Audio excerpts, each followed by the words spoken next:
Membuat outline penelitian dalam hal ini untuk proposal skripsi maupun proposal tesis itu akan sangat membantu kita dalam mengorganisir skripsi ataupun tesis kita. Dalam hal ini adalah proposal ya. Nah, tetap stay tune di channel saya, kita bahas ini lebih dalam. Assalamualaikum warahmatullahi wabarakatuh. Assalamualaikum warahmatullahi wabarakatuh. Nah, kembali lagi dengan saya di channel saya. Saya kali ini akan sharing tentang bagaimana sebenarnya kita membuat outline proposal skripsi yang lebih efektif dan sederhana gitu ya. Jadi outline ini biasanya kalau saya itu membuat sebuah kayak seperti rencana penelitian yang strategi ini saya lakukan dulu, baik itu S1 maupun S2, di mana itu yang akan membuat saya satu memudahkan untuk mengorganisir apa yang akan saya tulis nanti di dalam skripsi saya gitu ya, ataupun tesis saya. Tetapi lebih daripada itu, saya harus lolos dulu yang namanya ketika kita mengajukan judul gitu ya ke dosen pembimbing itu kan kita juga seringkali was-was apakah nanti judul kita ini bisa diterima atau tidak gitu. Nah, salah satunya adalah strateginya saya membuat outline dari rencana penelitian saya. Nah, oleh karena itu di video ini saya akan sharing terkait dengan bagaimana sebenarnya caranya kita bisa membuat outline suatu penelitian di mana ini akan memudahkan kita ya. Biasanya pengalaman saya judul saya nggak pernah ditolak gitu ya. Nah, mudah-mudahan ini juga bisa bermanfaat buat adik-adik. Oleh karena itu biasakan untuk nonton video-video saya secara full ya, sharing juga ke teman-temannya. Jangan lupa subscribe, like, share, dan komen. Nah, apa saja yang harus diisi di dalam outline tersebut? Bagaimana caranya kita membuat sebuah outline yang lebih sederhana dan efektif? Nah, contoh-contohnya sebenarnya sudah banyak ya di Google Scholar, di Google itu ya.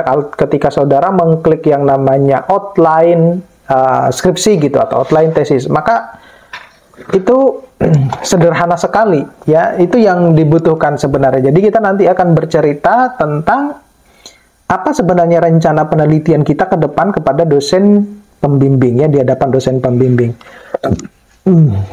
Nah, bagaimana kita membuat ya? Sebenarnya ada beberapa teknik yang bisa kita terapkan untuk membuat outline proposal skripsi ataupun tesis ini menjadi lebih sederhana dan efektif dan juga menarik gitu. Yang pertama dulu itu adalah kita harus tentukan dulu topik dari topik ataupun tujuan dari skripsi ataupun tesis kita ya. Kita buat dulu yang namanya topik besarnya dan tujuannya. Jadi sebelum kita membuat sebuah outline itu pastikan Anda memiliki pemahaman yang jelas tentang topik dan tujuan dari skripsi ataupun tesis tersebut ya. Nah, kenapa demikian? Ini akan membantu kita dalam memfokuskan outline pada topik maupun tujuan yang relevan. Kemudian yang kedua itu adalah kita bisa membuat daftar gagasan utamanya ya. Daftar gagasan utamanya itu adalah apa sebenarnya yang ingin disampaikan ya. Di dalam gagasan-gagasan ini sebaiknya berdasarkan pada topik maupun tujuan skripsi. Nanti pada akhir saya akan apa saja yang harus diisi gitu ya. Kemudian yang ketiga, tentukan urutan gagasan utamanya. Nah, di dalam kita membuat sebuah outline itu setelah kita memiliki gagasan utama itu tentukan urutan dari gagasan-gagasan tersebut ya. Anda dapat mengurutkannya berdasarkan dari relevansi ataupun kepentingan dalam pembuatan skripsi Anda ya. Yang keempat itu adalah kita membuat sub gagasan. Jadi nanti gampangannya akan saya jelaskan di akhir.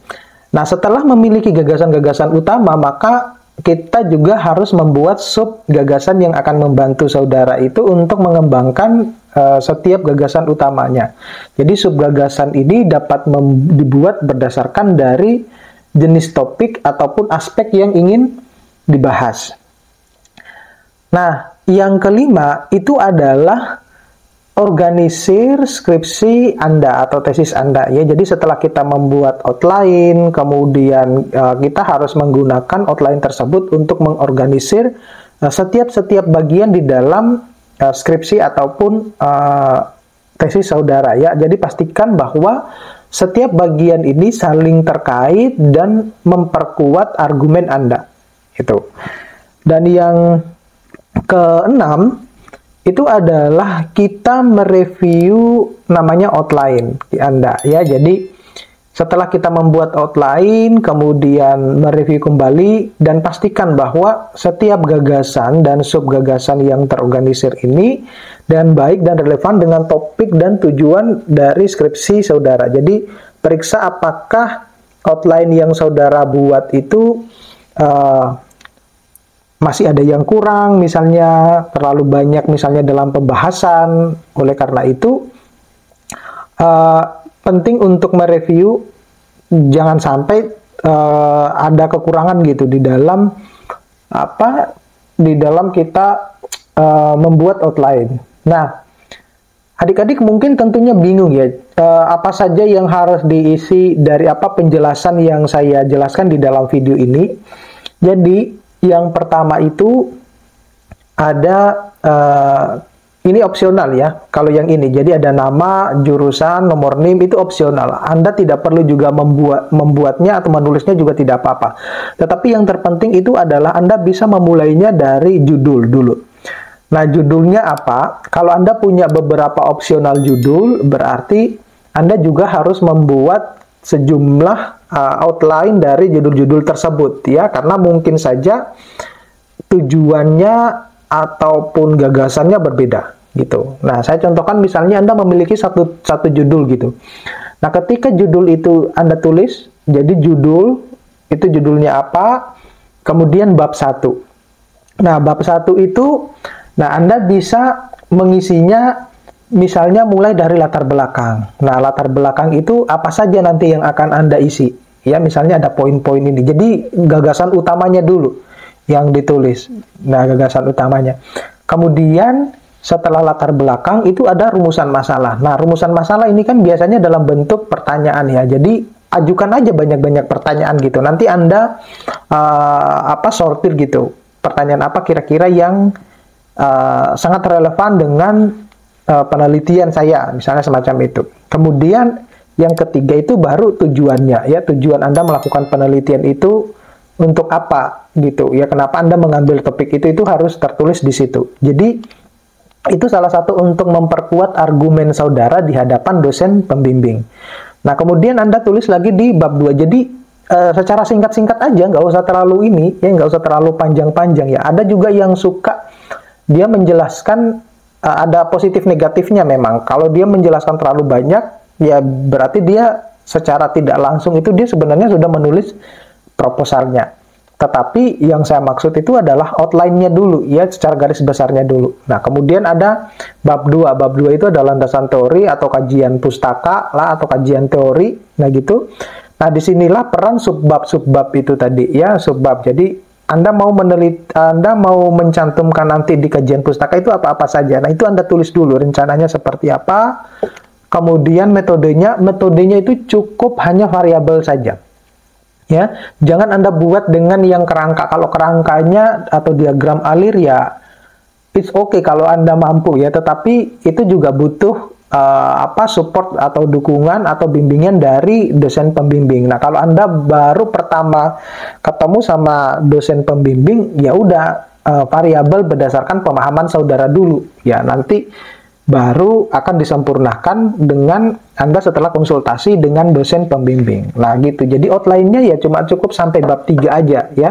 Tetapi sebenarnya kalau Anda mau membuat outline yang bab 1 tetapi sudah ada variabelnya, itu juga jauh lebih baik. Artinya yang bab 2-nya kita skip dulu gitu ya. bab 2-nya dan bab 3 kita skip dulu. Nah, itu juga akan jauh lebih baik. Jadi banyak opsional sebenarnya kalau kita itu mau membuat yang namanya outline penelitian.